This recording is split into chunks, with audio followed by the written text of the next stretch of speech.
Beyond skin and hair, అందానికి అంతరార్థం అందంగా. నమస్తే, నేను మీ doctor Monitha. Beauty beyond skin and hair, అందానికి అంతరార్థం అందంగా. ఇది ఒక 19 ఏళ్ల అబ్బాయి కదండి. అబ్బాయి పేరు సామ్రాట్. ఇది 6 ఏళ్లుగా జరుగుతున్న విషయము, ఎందుకంటే నా క్లినిక్లో నా సమక్షంలో జరిగిన విషయం. ఈ అబ్బాయి నా దగ్గరికి ఫస్ట్ టైం నంద్యాల నుంచి హైదరాబాద్కి వచ్చాడు. చాలా చక్కటి పిల్లాడు. రాగానే నాకు ఫేస్ డల్గా ఉంది డాక్టర్, నాకు చూడండి అన్నాడు. చూస్తే 2-3 పింపుల్సే ఉన్నాయి. ఏం నాన్న ఫేస్ బాగానే ఉంది కదా, ఎందుకు నువ్వు బాగాలేదనుకుంటున్నావు అని చెప్పి ట్రీట్మెంట్ ఇచ్చి పంపించాను. 1 మంత్ అయ్యాక మళ్ళీ వచ్చాడు, డాక్టర్ నా ఫేస్ బాగాలేదు, నాకు ట్రీట్మెంట్ ఇవ్వండి. అదేంటి అసలు నీ ఫేస్ మీద 2-3 పింపుల్సే ఉన్నాయి కదా, ఎందుకు అలా ఫీల్ అవుతున్నావు బాగాలేదని అనేసి కొంచెం గట్టిగానే అడిగాను అనమాట. నంద్యాల నుంచి వస్తున్నావు, చేతిలో డబ్బులు లేవని చెప్తున్నావు, ఎందుకు వస్తున్నావు దగ్గరికి అని అంటే, 3వ సారి వచ్చినప్పటికి బోరుమని ఏడ్చేసి అక్క అని పిలిచి నన్ను, అక్క నేను లవ్ ఫెయిల్యూర్ నాది, ఆ అమ్మాయి నన్ను వదిలేసి వెళ్ళిపోయింది, నేను 6 months బ్యాక్ సూసైడ్ చేసుకున్నాను, 1 month హాస్పిటల్లో ఉండి ఎమర్జెన్సీలో ఉండి ఆ కండిషన్ నుంచి బయటపడ్డాను అని చెప్పి తన బాడీ మీద టాటూ ఏదో ఉంటే ఆ టాటూ అక్కడ అన్నీ చూపించి నాకు, ఇది నా కండిషన్, ఆ అమ్మాయి నన్ను వదిలేసి వెళ్ళింది కాబట్టి నాకు చాలా ఇన్సెక్యూర్డ్గా, నేను ఇప్పుడు బాగున్నాను అని ప్రూవ్ చేసుకోవడానికి ఊరికే మీ దగ్గరకు వచ్చి నా ఫేస్ సెట్ చేసుకోవాలనిపిస్తుంది నాకు, అందుకని వస్తున్నాను అని చెప్పాడు. అయితే తనకి కాన్ఫిడెన్స్ పోయిందనమాట. అది నాకు అర్థమైంది ఏంటంటే కాన్ఫిడెన్స్ పోయింది. అండ్ సూసైడ్ చేసుకొని బయటకు వచ్చాక అసలు లైఫ్లో పర్పస్ తెలియట్లేదు. ఆ టైంలో నన్ను కలిసినప్పుడు నా స్టైల్లో నేను కొంచెం కౌన్సిలింగ్ ఇచ్చి, 6 years బ్యాక్ ఇదంతా కౌన్సిలింగ్ ఇచ్చి ఆ అబ్బాయిని చక్కగా ఒక 6 months రెగ్యులర్గా ఫోన్లో కూడా మాట్లాడి, తనకి నేను ఎందరికి ఏం చెప్తాను, సుదర్శన క్రియ చేయండి, మెడిటేషన్స్ చేయండి, మైండ్ సెట్ అవుతుంది.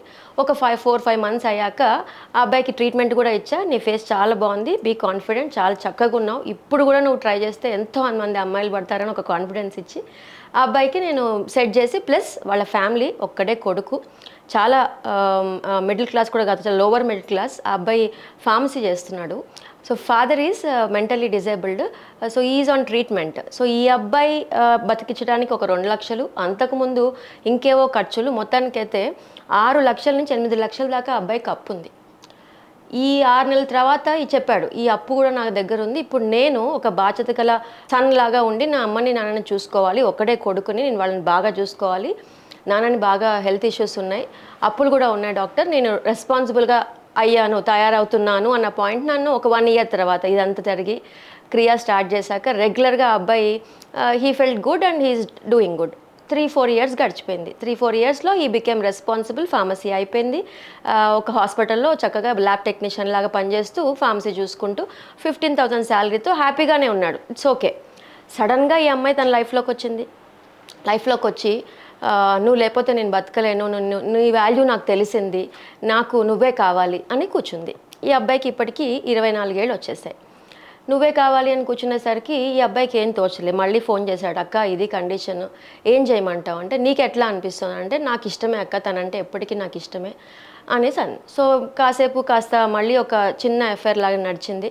ఆ అమ్మాయి పెళ్ళి దగ్గరకు వచ్చింది, ఆ అమ్మాయికి పెళ్ళి సెటిల్ చేస్తారు. వాళ్ళు డెఫినెట్గా rich people, not like him అనమాట. సో పెళ్ళి సెటిల్ అయితే, అక్క అమ్మాయి మనం కలిసి వెళ్ళిపోదాము, ఇంట్లో నుంచి వెళ్ళిపోతాను, నన్ను తీసుకెళ్ళిపో అని చెప్పి నన్ను అడుగుతోంది, బాగా ఏడుస్తోంది, నన్ను ఏం చేయమంటావంటే, నీకేం చేయాలనిపిస్తే అది చేయనా, నాకు వెళ్ళిపోవాలని అక్క తీసుకొని అన్నాడు. సో ఎక్కడ ఉంటావు, ఏం చేస్తావు, డబ్బులు ఎట్లా, ఏంటి సంగతి అని అంటే, నేను చెప్పాను అక్క ఫైనాన్షియల్గా నేనేం స్టేబుల్ లేనని, కానీ ఏదైనా ఊరికి వెళ్ళిపోతాను, నీకు తెలిసిన వాళ్ళు ఉంటే అంటే, నేను ఒక ఊరు, నా ఫ్రెండ్ ఒక డాక్టర్, అక్కడ ఒక చిన్న ప్లేస్, నాకున్న ఇదిలో అది కూడా హెల్ప్ చేసి, మళ్ళీ ఫైనాన్షియల్గా కొంత హెల్ప్ చేసి, మొత్తానికైతే ఆ అబ్బాయితో మాట్లాడి పెట్టిన తర్వాత ఆ అమ్మాయి, నేను అడిగాను, మరి నువ్వేమో చాలా త్యాగాలు చేస్తున్నావు, ఇప్పుడు ఆ అమ్మాయి విషయంలో ఫ్యామిలీని వదిలేసి వచ్చేస్తున్నావు, ఆ అమ్మాయి కూడా వదిలేసి వచ్చేస్తోంది, బట్ ఎంతవరకు ఆ అమ్మాయి డబ్బులు లేకుండా బతకటం, ఎందుకంటే ఈ అబ్బాయికి అసలు ఇంకా జాబే లేదు, చేతిలో పట్టుమని 50,000 క్యాష్ ఉంది అంతే.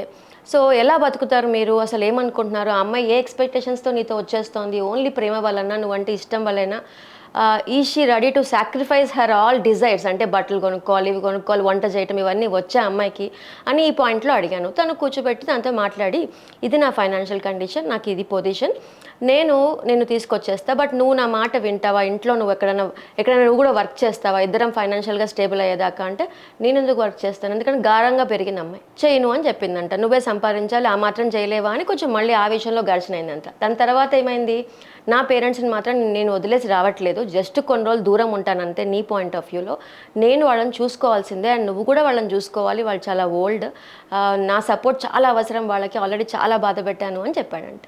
ఈ అమ్మాయి అంది, నేను నా పేరెంట్స్ వదిలేసి వచ్చేస్తున్నాను కాబట్టి నువ్వు కూడా వదిలేసాయి, ఇంకా వాళ్ళ గురించి మనకు అనవసరం, నేను మీ పేరెంట్స్ని చూసుకునేది లేదు అని చెప్పేసిందంట. అంతే. ఆ మాటకి ఆ అబ్బాయి అసలు మళ్ళీ ఫోన్ చేశాడు ఏడ్చుకుంటూ, అక్క ఏం చేయాలి అర్థం కావట్లేదంటే, జస్ట్ నీ ఇన్నర్ హార్ట్ను అడుగు, ఒక్కసారి అడిగితే నీకు ఏమనిపిస్తోంది అని అంటే, నాకు ఈ అమ్మాయి సూట్ అవ్వదు అనిపిస్తుంది అక్క.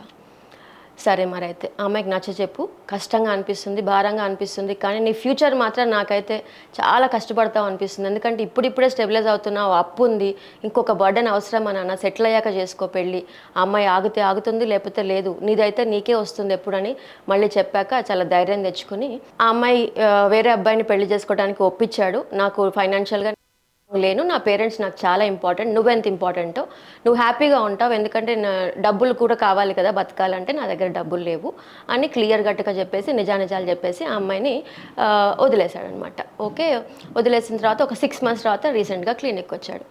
అప్పుడు అడిగాను సామ్రాట్ని, ఏమైందన్నా, ఎలా ఉన్నావు ఇప్పుడు, నువ్వు ఎలా అనిపించింది నీకు ఆ అమ్మాయి మళ్ళీ నీ లైఫ్లోకి వచ్చాక, ఇప్పుడు ఎలా అనిపిస్తుంది అంటే, అక్క అంతా దేవుడి దయ అక్క, మనకి భగవంతుడు చెప్తాడేమో ముందే ఈ అమ్మాయి నీకు సూట్ అవ్వదురా అని, కానీ అప్పుడు మనం వినము. అసలు ఈ అమ్మాయి కోసము నేను సూసైడ్ చేసుకున్నానా, అబ్బా అసలు ఎట్లా, ఇష్టమే, ఇప్పటికీ ఇష్టమే, కానీ ఈ అమ్మాయి నాకు తగదు అన్న విషయాన్ని నేచర్ ఆర్ గాడ్ నాకు ఇన్స్ట్రక్ట్ చేసినా నాకు అర్థం కాక ఈ అమ్మాయి కోసం సూసైడ్ చేసుకొని ఇంత సఫర్ అయ్యి మళ్ళీ ఒక 4 ఏళ్ళక ఆ అమ్మాయి నా దగ్గరకు వచ్చాక, బా నేను సూపర్ కదా అనిపించింది అక్క నాకు.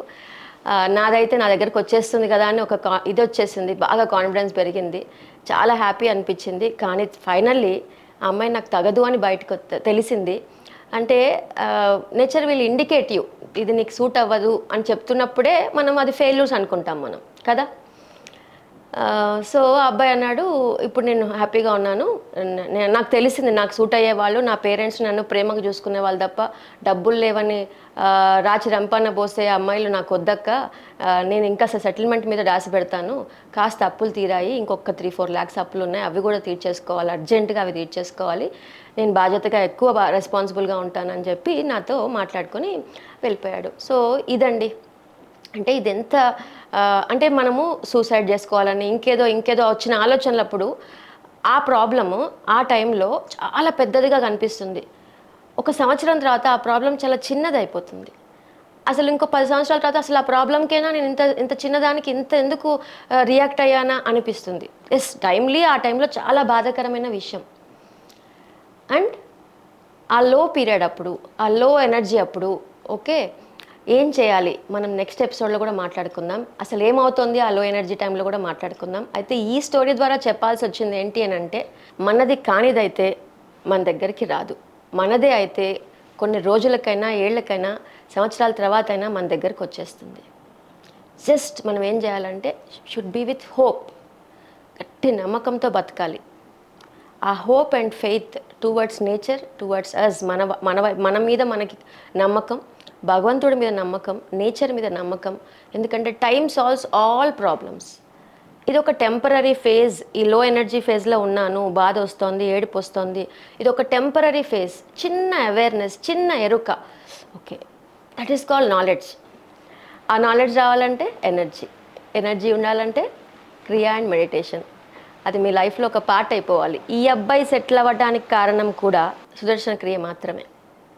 కంటిన్యూస్గా నేను నాలెడ్జ్ పంపించటము, అబ్బాయి ఆ వీడియోస్ వినటము, మైండ్ సెట్ చేసుకోవటము, సత్సంగ్లో ఉండటము ఎప్పుడు, అంటే సత్సంగ్ అంటే ఏంటండి, గుడ్ పీపుల్తో, నాలెడ్జబుల్ పీపుల్తో ఫ్రెండ్షిప్ చేసుకుంటూ, అంటే గప్పాలు కొట్టుకుంటూ ఫ్రెండ్స్, ఆ టైప్ ఆఫ్ ఫ్రెండ్స్, ఎంజాయ్ చేసే ఫ్రెండ్స్ ఉంటూ, చెప్పే మంచి మాటలు వింటూ కనుక మనము మన లైఫ్ని మౌల్డ్ చేసుకుంటాం. So he has done that. So లో ఫేజ్లో టెంపరీ అనుకోవటం, చిన్న ఎరుక, ఇది కూడా దాటేస్తాం, దిస్ విల్ ఆల్సో పాస్, ఇది కూడా దాటేస్తాము అన్న పాయింట్ని హైలైట్ చేసుకొని, అండ్ మందైతే మన దగ్గరికి ఎప్పటికైనా వస్తుంది. ఆ విషయం మర్చిపోకండి. సర్వే జన సుఖినో భవంతు, లోకా సమస్త సుఖినో భవంతు.